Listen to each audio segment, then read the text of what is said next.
حکموں کو توڑ رہا ہے، اللہ کے حکموں کو توڑ رہا ہے، اپنے نفس کی خواہشات پہ چل رہا ہے۔ اللہ تعالیٰ قرآن میں بھی فَأَمَّا مَنْ طَغَىٰ وَآثَرَ الْحَيَاةَ الدُّنْيَا فَإِنَّ الْجَحِيمَ هِيَ الْمَأْوَىٰ۔ وہ شخص فَأَمَّا مَنْ طَغَىٰ وَآثَرَ، وہ شخص جو سرکش ہو گیا، وآثر الحیات الدنیا، اور دنیا کی زندگی کو اس نے ترجیح دی، آخرت کی زندگی کو بھول گیا۔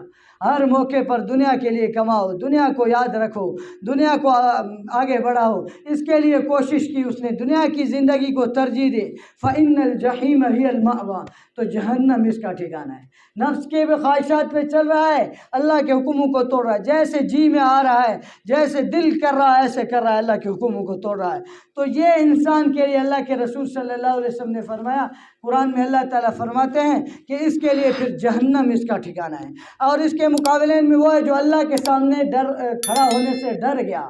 وَأَمَّا مَنْ خَافَ مَقَامَ رَبِّهِ، اپنے رب کے سامنے کھڑا ہونے سے اس کو پتہ ہے یہ زندگی میری مختصر ہے، یہ زندگی میری ختم ہو جائے گی، چاہے میں 60 سال زندگی گزاروں، 70-80 سال گزاروں، لیکن آخر ایک دن مجھے جانا ہے، ایک دن موت آئے گی، مجھے اس دنیا سے جانا ہے ایک دن، آخر ایک نہ ایک دن یہ دنیا کی چیزیں مجھ سے رہ جائے گی۔ تو وہ انسان اللہ کے سامنے کھڑا ہونے سے ڈر گیا اور اپنے وَنَهَى النَّفْسَ عَنِ الْهَوَىٰ، اور اپنے نفس کو خواہشات سے روکا، ناجائز خواہشات سے اپنے نفس کو روکا۔ فَإِنَّ الْجَنَّةَ هِيَ الْمَأْوَىٰ، تو اس کا ٹھکانہ پھر جنت ہے، اللہ کے رسول صلی اللہ علیہ وسلم۔